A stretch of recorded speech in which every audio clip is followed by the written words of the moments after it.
नमस्कार विद्यार्थी मित्रांनो. पालघर जिल्ह्यामध्ये सामान्य ज्ञानाचे कोणते प्रश्न या पोलीस भरतीमध्ये आले होते ते आपण इथे पाहणार आहोत. त्याचं विश्लेषण घेणार आहोत. किती, कसे, कोणते आलेत ते, आणि महत्त्वाचं म्हणजे पहिला काही प्रश्न म्हणजे प्रश्नाचं स्वरूप कशा पद्धतीने केलेलं आहे, स्वरूप म्हटल्यापेक्षा प्रश्न कशा पद्धतीने आहेत. तर पहिले आपले सामान्य ज्ञानाचे आहेत आणि शेवटी मी करंट अफेअर म्हणजे चालू घडामोडीचे ठेवलेले आहेत. त्यामुळे ज्या वेळेला येईल त्यावेळेला मी तुम्हाला सांगेन. आणि नक्कीच हा ज्या वेळेला तुम्ही 2-1 वर्षाने व्हिडिओ पाहाल किंवा काही महिन्याने पाहाल तर करंट अफेअर म्हणजे चालू घडामोडीमध्ये बदल होत असतात. त्यामुळे उत्तर त्यावेळेला वेगळं असेल, आत्ताचं उत्तर वेगळं. त्यामुळे याची दखल घ्यायची आहे. कारण सातत्याने चालू घडामोडी नियुक्त्या होतात किंवा काही घटना होतात. त्या अनुषंगाने ते प्रश्न विचारले जातात आणि त्यात बदल होतच असतात. त्यामुळे 1-2 वर्षांनी जेव्हा तुम्ही हा व्हिडिओ पाहाल, तुम्ही परीक्षेची तयारी करताना, तेव्हा म्हणाल सर हे तुम्ही चुकीचं उत्तर दिलं, तर त्यावेळेला ते उत्तर होतं. आत्ताचं उत्तर बदललेलं असेल. बरोबर की नाही? तर त्यासाठी आत्ताच सूचना देऊन ठेवतो. तर सुरुवात करूया. पालघरमध्ये आपल्याला कोणते प्रश्न सामान्य ज्ञानाचे आले होते? चला. पहिला प्रश्न इथे विचारला आहे तो म्हणजे खालीलपैकी कोणती नदी पालघरमधून वाहत नाही? बघा, सूर्या, वैतरणा, सावित्री, तानसा. तर यापैकी कोणती आहे बरं? सावित्री. कारण सावित्री नदी कुठून वाहते? रायगडमधून. सावित्री जी आहे, सावित्री नदी जी आहे ही कुठून? रायगड. बरोबर की नाही? आणि याच्यामध्ये महाराष्ट्रातील सातारा जिल्ह्यात महाबळेश्वर इथे हिचा काय उगम आहे? सातारा, महाबळेश्वर या ठिकाणी काय आहे याचा उगम. बरोबर की नाही? आणि नंतर मग पुढे 100 किलोमीटर वाहत जाऊन रायगड जिल्ह्यात महाड, पोलादपूर, माणगाव. रायगड जिल्ह्यामध्ये महाड, पोलादपूर या ठिकाणी वाहत जाते. आलं का लक्षात? हा. आणि माणगाव म्हणजे रायगड जिल्ह्यातले हे जे तालुके आहेत या तालुक्यांमध्ये ती वाहत जाते आणि नंतर बाणकोट जवळ अरबी समुद्राला मिळते. कुठे?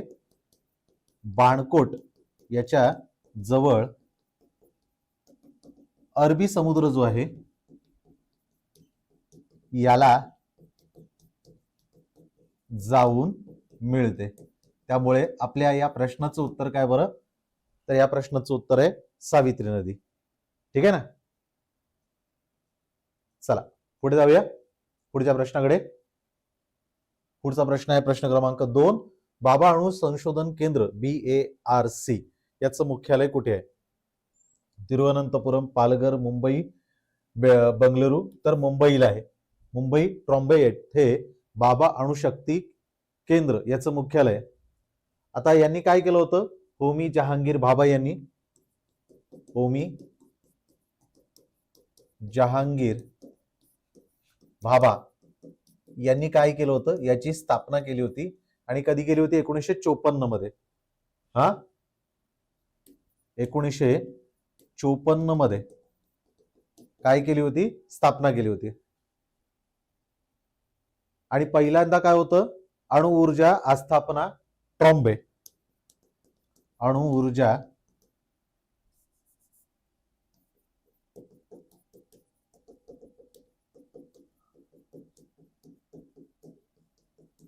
त्यावेळेला काय म्हणायचे?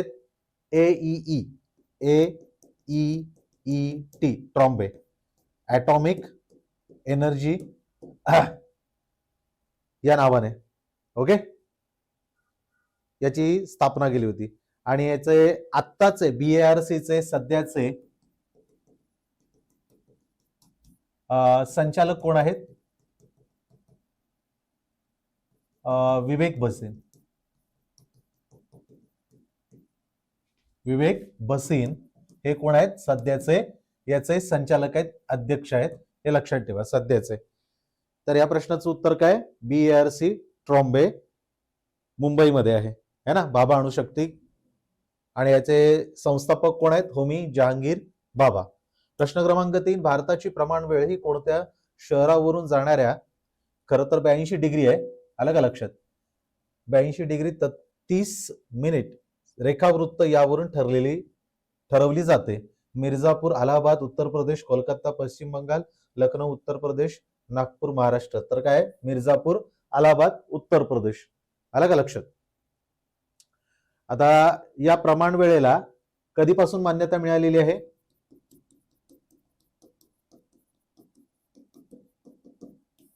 1905 पासून काय झालेली आहे? तर या प्रमाण वेळेला मान्यता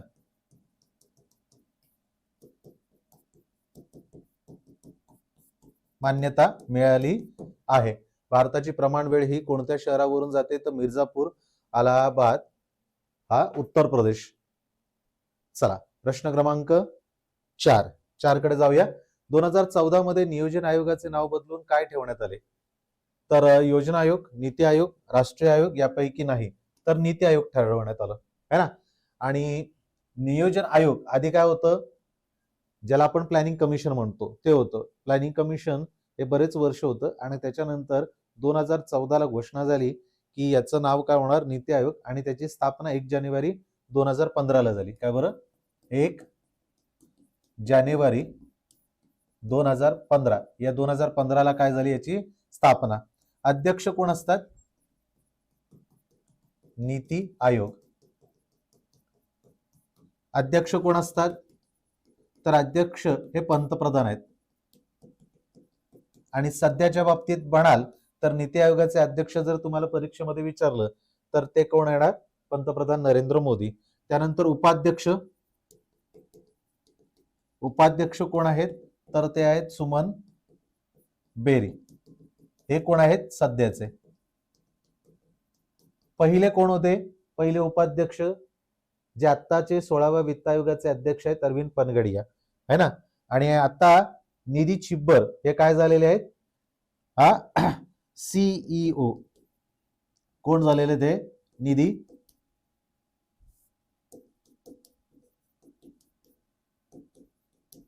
छिब्बर. या पहिल्या महिला आहेत. या सध्याच्या काय आहेत? सीईओ आहेत. आणि पहिल्या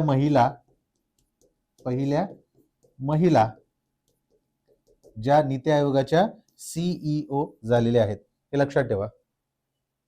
ठीक आहे. आता याची पहिली बैठक जर तुम्हाला विचारली तर याची सुरुवात कधी झाली होती? 8 फेब्रुवारी. या नीती आयोगाची पहिली बैठक जी आहे ही कधी झाली होती? 8 फेब्रुवारी 2015. नीती आयोगाची पहिली बैठक. आलं का लक्षात? चला पुढे जाऊया. प्रश्न क्रमांक 5 कडे. भारताची प्रमाण वेळ ही ग्रीनविच येथील प्रमाण वेळेपेक्षा कितीने पुढे आहे? हा दरवेळेला प्रश्न असा विचारला जातो. 5 तास 20 मिनिटं, 5 तास 30 मिनिटं, 5 तास 30 मिनिटं. खरं तर इथे काहीतरी चुकलेलं आहे है ना. 5 तास 30 मिनिटच आहे प्रमाण वेळ ग्रीनविच इथे. दोघांपैकी हे दोन्ही पर्याय काय झालेले आहेत? एकसारखे झालेले आहेत. आपण पर्याय क्रमांक 2 घेऊया है ना. इथे काहीतरी दुसरं पाहिजे होतं. तर ही काय ग्रीनविच हे कुठून जाते? लंडन वरून है ना. भारताची प्रमाण वेळ जी आहे याची ग्रीनविच रेखा पृथ्वीवरील काय बरं? ही पृथ्वीवरील काय आहे? 0 रेखांश 0 डिग्री. आलं का लक्षात? रेखांश दर्शवणारी ही एक काल्पनिक रेषा आहे. काय? दर्शवणारी काल्पनिक अशी काय आहे? रेषा. आलं का लक्षात? आणि ही रेषा पृथ्वीला ही जी रेषा आहे ही पृथ्वीला पूर्व आणि काय बरं? पश्चिम यामध्ये काय करते? या गोलार्धामध्ये विभागते. या गोलार्धात विभागते. एवढं लक्षात ठेवा. ठीक आहे. तर ही एक काल्पनिक अशी रेषा आहे, शून्य रेखांश, जे ग्रीनविच इथून गेलेलं आहे आणि ही जागतिक प्रमाण वेळ ठरवण्यासाठी आधार मानली जाते. आणि आपली वेळ जी आहे या ग्रीनविच पेक्षा 5.5 तासाने पुढे आहे. म्हणजे समजा तिथे एखादं असं दरवेळेला उदाहरण दिलं जातं की या वेळेत जर काही इथे ग्रीनविच मध्ये वेळ असेल तर भारतामध्ये ती वेळ किती असेल. समजा 7 वाजले असतील सकाळचे, तर मग भारतात किती येणार, तर 5.5 तास पुढे. 8, 9, 10, 11, 12, 12:30. म्हणजे आपल्याकडे किती असेल, दुपारचे 12:30. आणि ग्रीनविच मध्ये काय असेल, तर सकाळचे 7 असतील. ठीक आहे. चला, 6वा प्रश्न, मुंबई नागपूर या शहरांना जोडणाऱ्या समृद्धी महामार्गाची एकूण लांबी किती आहे? किती आहे यापैकी दिलेल्या पर्यायापैकी 701 किलोमीटर आहे, है ना. हा तयार कोणी केलाय, MSRDC ने. आलं का लक्षात. आणि हा 701 किलोमीटरचा रस्ता असून 10 जिल्ह्यांमधून जातो. 10 जिल्हे, हे 10 जिल्हे यातून जाणारा हा मार्ग आहे. बरोबर नाही. हा कधी झाला, तर 5 जून 2025 पासून हा काय आहे, याची सुरुवात झाली. म्हणजे हा रस्ता जो कार्यान्वित झाला तो 5 जून 2025 पासून. हे लक्षात ठेवा. 10 जिल्ह्यातून आणि किती गावातून जातो हा, तर 392. किती आहेत, 392 गावे जे आहेत यातून 10 जिल्हे, 392 गावे यातून हा रस्ता जातो. नागपूर, वर्धा, अमरावती, नाशिक, सॉरी हा बरोबर, नागपूर, वर्धा, त्यानंतर कुठला आहे, अमरावती, वाशिम, बुलढाणा, अमरावती, वाशिम, बुलढाणा, बरोबर की नाही, जालना, छत्रपती संभाजीनगर, जालना, छत्रपती संभाजी नगर, बरोबर की नाही. आणखीन काय बरं, नाशिक, अहिल्यानगर, नाशिक,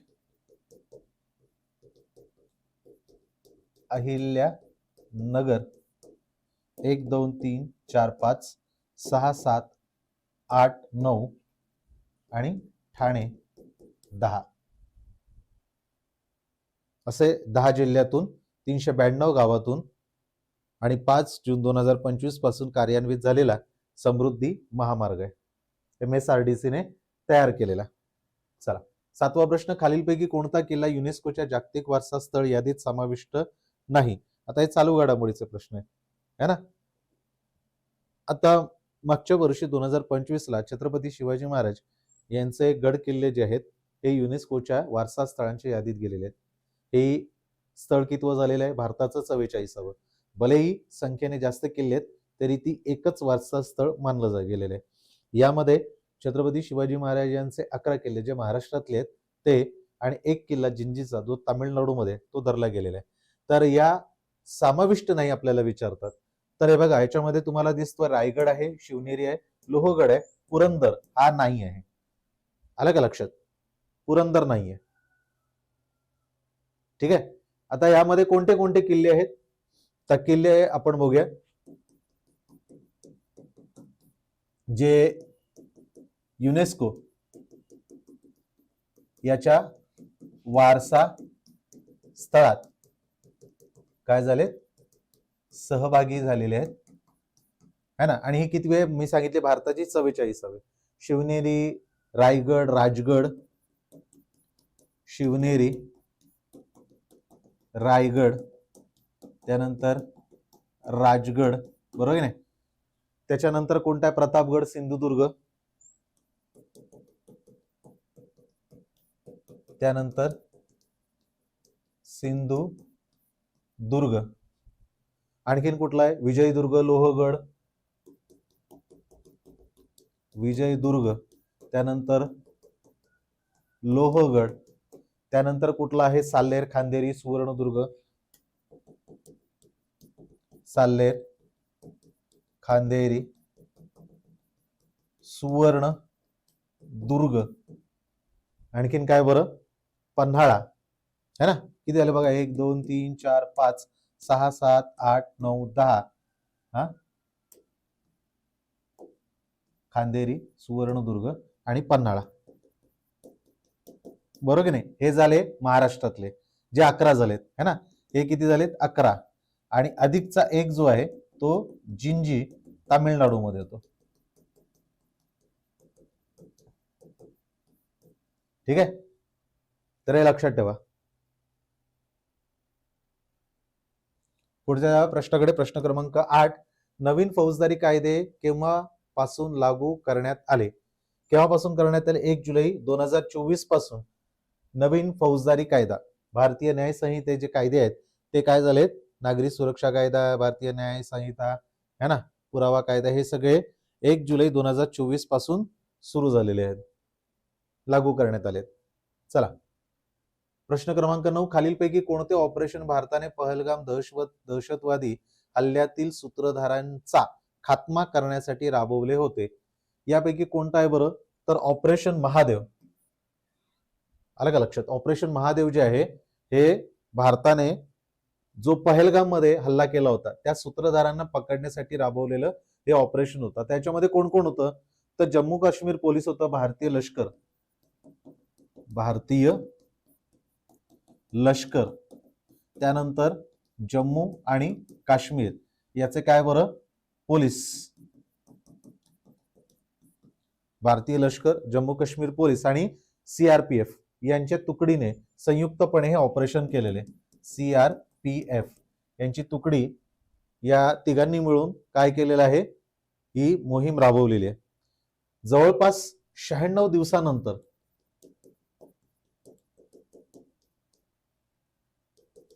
काय दिलेलं आहे, दागेचिमा जे जम्मू काश्मीर मधलं स्थान आहे, जम्मू आणि काश्मीर मधलं जे स्थान आहे, इथे दहशतवादी या लोकांना सापडले. या जंगलातलं कुठलं आहे, दाचिंगम, नाही दागेचिमा नाही, दाचिंगम आहे ना, बरोबर नाही, दाचिगामा, हा दाचिगामा बरोबर आहे, दाचिगामा इथे जम्मू काश्मीरला जंगल आहे. या जंगलामध्ये हाशिम मुसा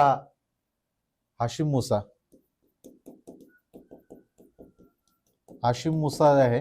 या हाशिम मुसाला पकडलं, जो काय होता, आपल्या पहलगाम या दहशत म्हणजे जे जवळपास 26 एक काहीतरी पर्यटकांना मारलं होतं पहलगाम या ठिकाणी. तर हा सूत्रधार जो आहे हाशिम मुसा आणि त्याच्यासह 3 दहशतवादी यांना ऑपरेशन महादेव या अंतर्गत काय करण्यात आलेलं आहे, मारण्यात आलेलं आहे, बरोबर नाही. चला, म्यानमारसाठी कुठलं केलं होतं, ऑपरेशन ब्रह्मा. प्रश्न क्रमांक 10. पालघर जिल्ह्याचे विद्यमान पालकमंत्री यापैकी कोण आहेत? रवींद्र चव्हाण, गणेश नाईक, नरहरी झिरवळ, अशोक उईके यापैकी कोण आहेत? तर वनमंत्री गणेश नाईक जे आहेत, पर्याय क्रमांक 2, हे कोण आहेत? वनमंत्री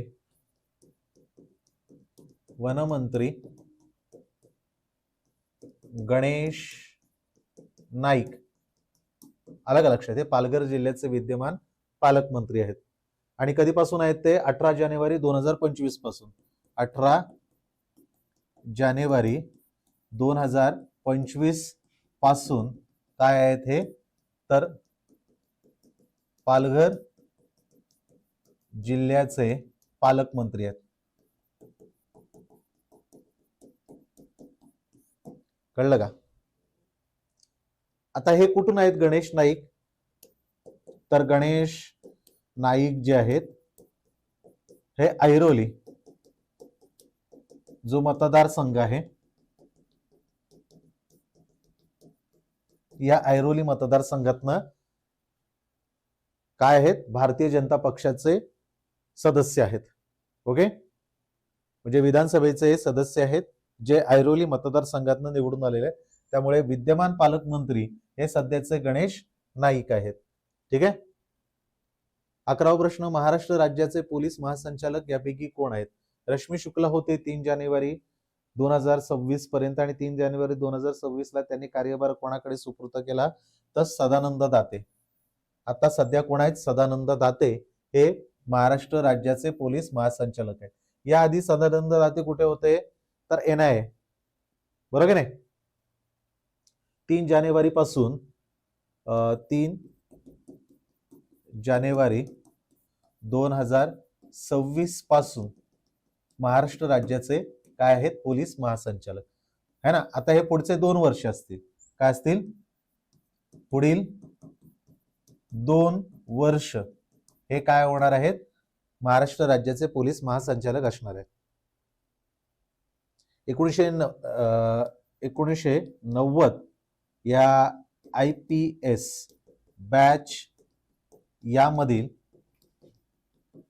हे काय आहेत? अधिकारी आहेत आणि महाराष्ट्र कॅडरचे आहेत. महाराष्ट्र कॅडरचे 1990 चे IPS अधिकारी आहेत है ना. 2024 ते 2026 या काळात NIA याचे काय होते? अध्यक्ष होते किंवा संचालक होते. याचे संचालक, NIA चे संचालक, गुप्त आपली जी संस्था आहे या संस्थेचे संचालक होते. आता सध्या कोण आहेत? राकेश अग्रवाल. यांच्या जागी आता कोण आहेत? NIA चे राकेश अग्रवाल आहेत. चला, प्रश्न क्रमांक 12वा, भारताचे वर्तमान chief of defence staff CDS कोण आहेत? तर यापैकी कोण आहेत? जनरल बिपिन रावत हे पहिले होते, पण दुर्दैवाने 2021 ला दुर्घटनेमध्ये त्यांचा मृत्यू झाला. त्यानंतर आता कोण आहेत बरं? जनरल अनिल चौहान. उपेंद्र द्विवेदी आपले कोण आहेत? स्थलसेनेचे प्रमुख आहेत, बरोबर की नाही. मनोज नरावणे होते, ते निवृत्त झालेले आहेत है ना. चीफ ऑफ डिफेन्स स्टाफ हे दुसरे आहेत. हे दुसरे CDS. पहिले कोण होते? पहिले बिपिन रावत. ठीक आहे, हे लक्षात ठेवा. पहिले बिपिन रावत होते. आता कधीपासून आहे ते? तर 30 सप्टेंबर 2022 पासून काय आहे ते? तर CDS या पदावर आहेत.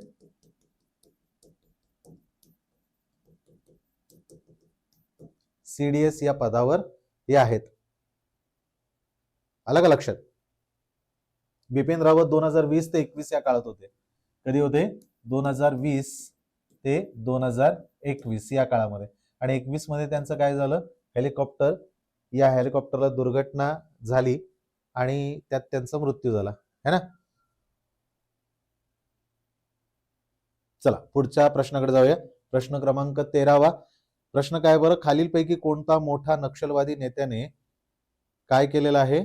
महाराष्ट्राचे मुख्यमंत्री देवेंद्र फडणवीस यांच्याकडे 15 ऑक्टोबर 2025 गडचिरोली येथे आत्मसमर्पण केलेलं आहे. तर याचं नाव काय आहे? हा बघा, मुल्ला जोला वेणुगोपाल उर्फ भूपती याने काय केलंय? तर महाराष्ट्राचे मुख्यमंत्री देवेंद्र फडणवीस यांच्या समोर 15 ऑक्टोबर काय केलं होतं? समर्पण केलेलं आहे. तर याबद्दल प्रश्न विचारलाय नक्षलवाद्यांबद्दल. नक्षलवाद हा तुम्हाला माहिती आहे 1967 पासून सुरुवात झाला. नक्षलबारी हे गाव विचारतात जे पश्चिम बंगालमध्ये आहे, बरोबर की नाही. आणि भारताने काय केलेलं आहे? मार्चच्या शेवटपर्यंत 2026 मार्च 2026 हे पूर्ण नक्षलवाद खात्मा करण्याचं उद्दिष्ट ठेवलेलं आहे. चला, 14वा प्रश्न, T20 क्रिकेट विश्वचषक 2026 या स्पर्धेत एकूण किती संघांनी सहभाग घेतला होता? तर यापैकी पर्याय क्रमांक 3 हे योग्य उत्तर आहे. ठीक आहे, 20 संघांनी याच्यामध्ये सहभाग घेतला होता. T20 म्हणजे 2026 चा आता जो झालेला आहे, या T20चं कितवं संस्करण होतं? 10वं संस्करण. पहिलं संस्करण कधी झालं? 2007 ला. आणि तिथपासून आतापर्यंत किती झालेले आहेत? 2026 पर्यंत 10 झालेत. याचं आयोजन कुठे करण्यात आलं होतं? तर भारत आणि श्रीलंका हे दोघांनी करण्यात इथे करण्यात आलं होतं. याचा विजेता संघ कोण आहे? तर भारत. आणि अंतिम सामना हा कोणामध्ये खेळला गेला? तर भारत आणि न्यूझीलंडमध्ये. हा कुठे खेळला गेला? तर भारतामध्ये खेळला गेला. बरोबर की नाही? भारतामध्ये नरेंद्र मोदी स्टेडियमवरती म्हणजे गुजरातमध्ये हा खेळला गेला. आता याच्यामध्ये 20 संघांनी भाग घेतला होता. 55 सामने झाले होते आणि सामनावीर म्हणून कोण होता? संजू सॅमसन होता भारताचा. आणि अंतिम सामन्यामध्ये मॅन ऑफ द मॅच कोणाला मिळाला? जसप्रीत बुमराह. सर्वाधिक विकेट कोणी काढलेले आहेत? तर वरुण चक्रवर्ती आणि जसप्रीत बुमराह दोघांनी मिळून 14 विकेट काढलेले आहेत. तर असे बरेच प्रश्न आपल्याला T20च्या बाबतीत विचारले जात आहेत. ते गोष्ट लक्षात ठेवा. आणि भारत हा आता पहिल्यांदाच पहिला संघ बनलाय ज्याने 3 वेळेला T20 विश्वचषक जिंकलेला आहे. आतापर्यंत इंग्लंड आणि वेस्ट इंडिज आणि भारत या 3 संघांनी 2-2 वेळा जिंकला होता, पण भारताने आणखीन एक जिंकून येथे काय केलेलं आहे? विक्रम स्थापित केलेले. तर पहिलाच संघ ज्याने 3 वेळेला T20चा वर्ल्ड कप जिंकला आणि सलग 2 वेळेला, म्हणजे 2024चं 9वं संस्करण आणि आता 10वं संस्करण 2026 आणि पहिलं संस्करण 2007चं. आता यावेळेला आपल्या भारतीय संघाचा कर्णधार कोण होता? सूर्यकुमार यादव. 2024ला ज्या वेळेला आपण जिंकलो त्यावेळेला कोण होता? रोहित शर्मा कर्णधार. आणि पहिला जिंकलो 2007 त्यावेळेला कोण होतं? महेंद्रसिंग धोनी. 15वा प्रश्न, भारताच्या सर्वोच्च न्यायालयाचे वर्तमान न्यायाधीश कोण आहेत? तर जस्टिस सूर्यकांत. हे काय आहेत सध्या? सर्वोच्च न्यायालयाचे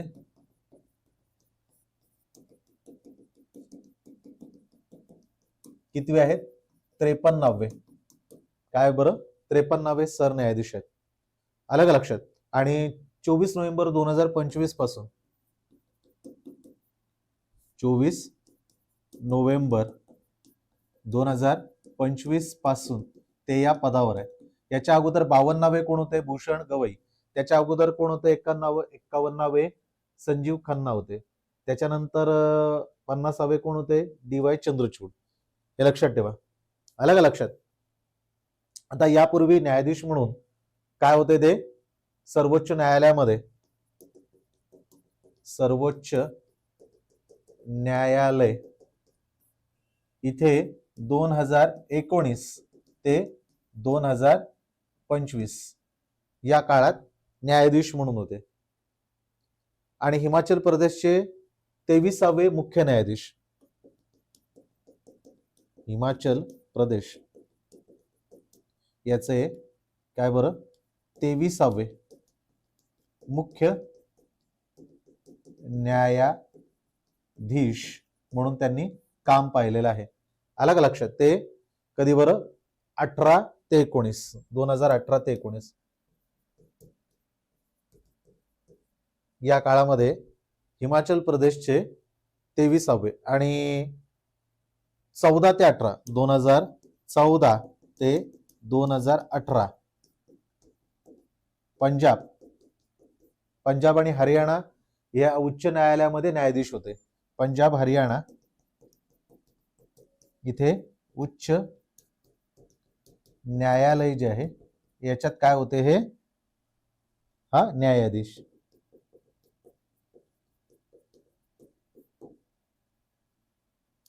कळलं का? चला, 15 प्रश्न झाले. 16 प्रश्न, रोल ऑन रोल ऑफ रो हा कोणत्या वाहतूक प्रकाराशी संबंधित आहे? कोणता वाहतूक प्रकार काय? हा रेल्वे वाहतूक आहे. कोकण रेल्वेने याची सुरुवात केली होती. बरोबर की नाही? बरोबर आहे. कोकण रेल्वे जी आहे यांनी सुरुवात केली होती. आता कोकण रेल्वे यांनी सुरुवात कधी केली होती याची? 1999ला काय केली होती याची सुरुवात. हे लक्षात ठेवा. ट्रक आणि खासगी कार थेट ट्रेनच्या वॅगनवर ठेवून ते इच्छित स्थळी उतरवण्याचं जे आहे त्याला रोल ऑन आणि रोल ऑफ. अलग लक्षात. रोल ऑन म्हणजे जेव्हा ट्रेनवर असतील त्यावेळेला ट्रक असतील, मोठे वॅगन खासगी गाड्या, कार असतील, तर ते या रेल्वेच्या वॅगनवरती चढवून नंतर ते खाली उतरवले जातात. तर त्याला काय म्हणतात? Role on roll of. हे लक्षात ठेवा. ओके. म्हणजे कशासाठी? तर वाहतूक कोंडी जी आहे ही वाहतूक कोंडी होऊ नये त्याच्यासाठी आणि वेळेची बचत व्हावी. भारताचा पहिला बाल विवाह मुक्त जिल्हा कोणता? पालघर, महाराष्ट्र, उज्जैन, मध्य प्रदेश, बालोद, छत्तीसगड, रत्नागिरी, महाराष्ट्र. तर बालोद छत्तीसगड हा भारताचा पहिला बालविवाह मुक्त काय झालेला आहे? जिल्हा झालेला आहे. आता सलग 2 वर्ष या जिल्ह्यात कोणतेही बालविवाह याबद्दल तक्रार आलेली नाहीये. तक्रार नाही आणि म्हणून हा काय झालेला आहे? भारताचा पहिला बालविवाह मुक्त जिल्हा बनलेला आहे. हे लक्षात ठेवा. पंतप्रधान नरेंद्र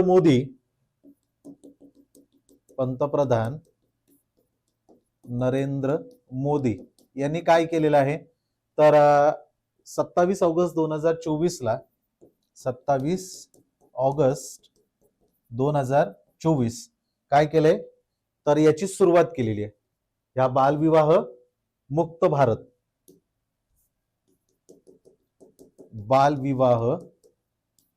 मुक्त भारत जो आहे याची काय केलेली आहे? सुरुवात. ठीक आहे. कधी केली? 27 ऑगस्ट 2024 ला. ठीक आहे. हे लक्षात ठेवा. 27 ऑगस्ट 2024 ला. आता नुसतं बालोद जिल्ह्यातलं नाही तर बालोद जिल्ह्यातली 426 ग्रामपंचायत. बालोद जिल्हा जो आहे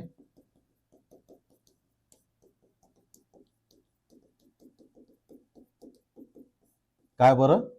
436 ग्रामपंचायत जे आहेत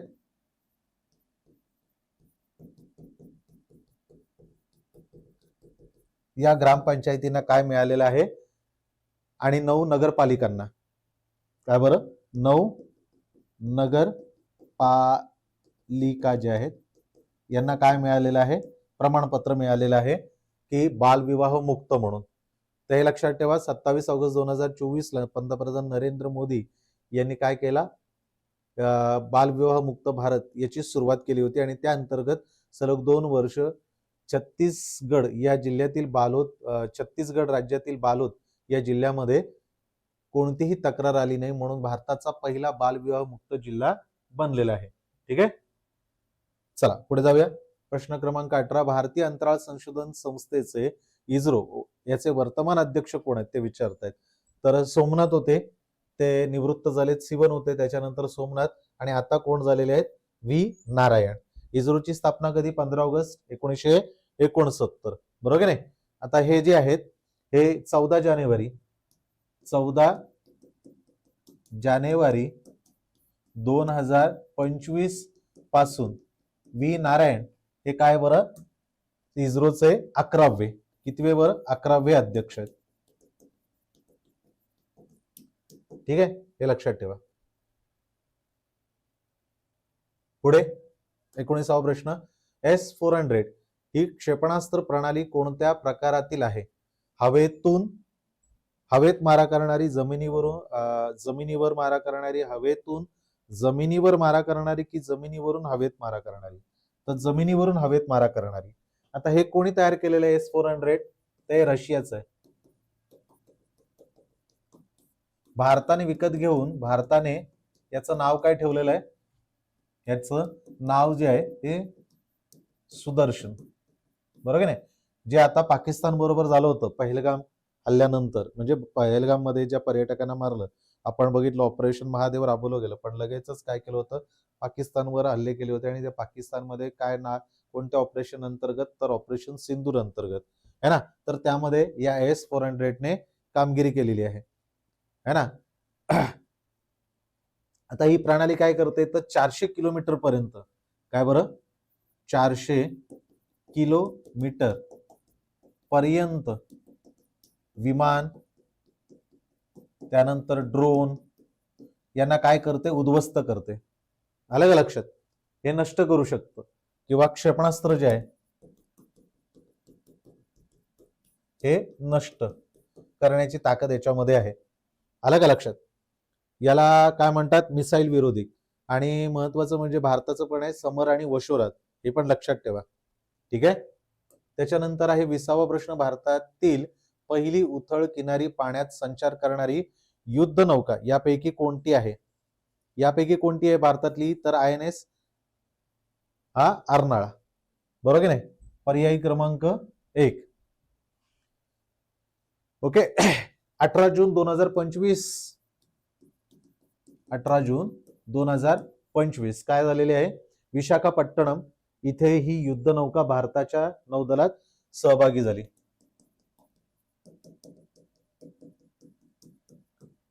या इथे काय झाली आहे? तर भारतीय नौदलात सहभागी 18 जून 2025 पासून. आता उथळ पाण्यात पाणबुड्यांचा शोध घेण्यासाठी आहे. हिचा उद्देश काय? उथळ पाण्यात पाणबुडी जी आहे शत्रूंची, यांचं शोध घेणे यासाठी काय बनवलेली आहे? INS अर्नाळा. आला का लक्षात? दिनेश कुमार त्रिपाठी सध्या नौदलाचे प्रमुख आहेत. बरोबर की नाही? नौदल दिवस हा कधी साजरा केला जातो? 4 जून. आणि 4 डिसेंबर, जून म्हणतोय, 4 डिसेंबर हा नौदल दिवस साजरा केला जातो. आणि 4 डिसेंबर 2025 चा कुठे साजरा करण्यात आला? तर ओडिसामध्ये भुवनेश्वरला. ठीक आहे. पुरीला, ओडिसा पुरी या ठिकाणी काय करण्यात आले? नौदल दिवस साजरा करण्यात आला. ओडिसाला 18वा प्रवासी भारतीय दिवस झाला होता आणि ओडिसा पुरी या ठिकाणी नौदल दिवस साजरा झाला. चला, 21वा प्रश्न, पालघर जिल्ह्यातील श्री भिकल्या लाडक्या धिंडा यांना नुकताच पद्मश्री पुरस्कार जाहीर झालाय. सदर व्यक्ती ही कोणत्या संगीत वाद्याशी संबंधित आहे? तर तारपा.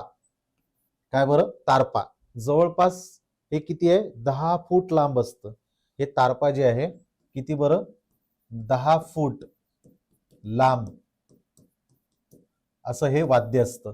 आणि वाजवणारे काय बरं? भिकल्या लाडक्या धिंडा यांना काय मिळालेलं आहे? तर पद्मश्री मिळालेला आहे.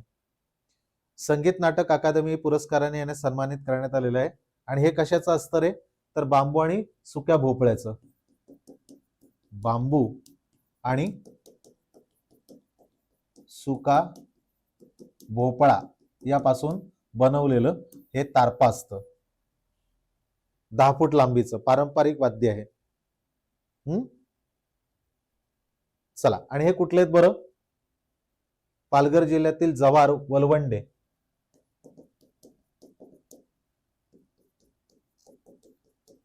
इथले आहेत. जव्हार वलवंडे इथले या गावातले आहेत. चला, पालघर जिल्ह्यातील कोणत्या समुद्र किनाऱ्याला प्रतिष्ठित आंतरराष्ट्रीय ब्ल्यू फ्लॅग प्रमाणपत्र मिळालेलं आहे? चिंचणी समुद्र किनारा, वाढवण समुद्र किनारा, केळवे समुद्र किनारा की पार नाका समुद्र किनारा? पर्याय क्रमांक 4 आहे त्याचं उत्तर आहे पार नाका समुद्र किनारा. हा कुठल्या? डहाणूच्या किनारपट्टीवर आहे. हा कुठे आहे? डहाणू याच्या किनारपट्टीवर आहे, हे लक्षात ठेवा. आता हे जे आहे हे डेन्मार्कचं फाउंडेशन फॉर एन्व्हायरमेंट एज्युकेशन, हे कोणी केलेलं आहे? डेन्मार्क. या डेन्मार्क मधलं काय बरं? Foundation for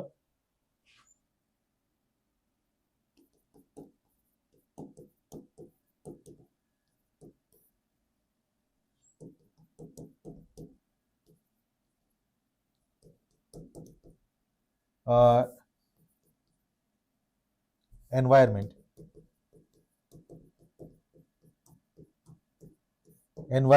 foundation for environment. Okay. ही डेन्मार्कची जी कंपनी आहे, म्हणजे संस्था आहे, हे मानांकन देतं एन्व्हायरमेंट एज्युकेशन.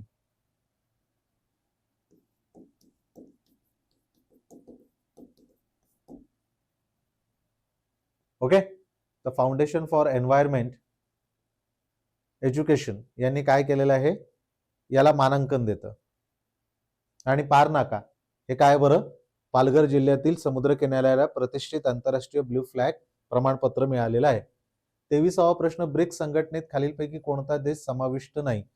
आता ब्रिक्स मध्ये ब्राझील आहे, भारत आहे, चीन आहे, अमेरिका नाही आहे.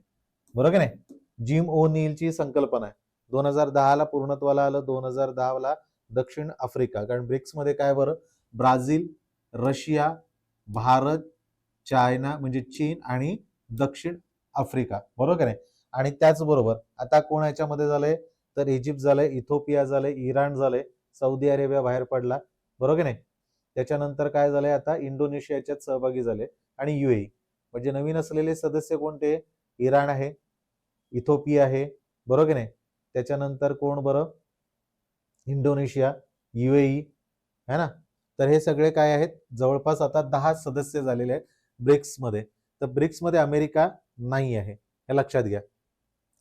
चला पुढचा प्रश्न, कोणत्या घटना दुरुस्तीने स्त्रियांसाठी नगरपालिका महानगरपालिकांमध्ये 1/3 राखीव ठेवलेले आहेत? तर 74वी घटना दुरुस्ती. हा नगरपालिका, आता नगरपालिका आणि महानगरपालिका याची 74वी घटना दुरुस्ती झाली होती ना, है ना. आणि त्याच्यामध्ये काय झालंय, आता महाराष्ट्रामध्ये आपण पाहायला गेलं तर स्थानिक स्वराज्य संस्थेमध्ये काय केलेलं आहे, तर 50%च ठेवले सरळ सरळ. 100वी घटना दुरुस्ती तुम्हाला माहिती आहे काय बरं, 100वी घटना दुरुस्ती ही बांगलादेशची जी सीमा आहे त्याच्या बाबत आहे है ना. आणि 44व्या घटना दुरुस्तीमध्ये संपत्तीचा अधिकार हा कायदेशीर करण्यात आला है ना. मूलभूत अधिकारामधनं काढून तो कशात टाकण्यात आला, कायदेशीर 300A मध्ये करण्यात आला है ना. तर नगरपालिका महानगरपालिकांमध्ये आता काय झालंय, नारी शक्ती वंदन हे विधेयक होतं, 106वं विधेयक, 106वी घटना दुरुस्ती, ज्याच्यामध्ये काय करण्यात आले, 33% हे लोकसभेमध्ये महिलांना आरक्षणाबाबतचं आहे, पण ते 2029ला होणार असं म्हणतायत. अर्जुनराम मेघवाल यांनी काय केले, ते सादर केलं होतं. तर जवळपास असे 24 प्रश्न पालघर जिल्ह्यामध्ये आले होते. शेवटचे बरेच प्रश्न हे चालू घडामोडीच्या बाबत आले होते. तर असे पालघरमध्ये आपले सामान्य ज्ञान आणि चालू घडामोडीचे प्रश्न होते.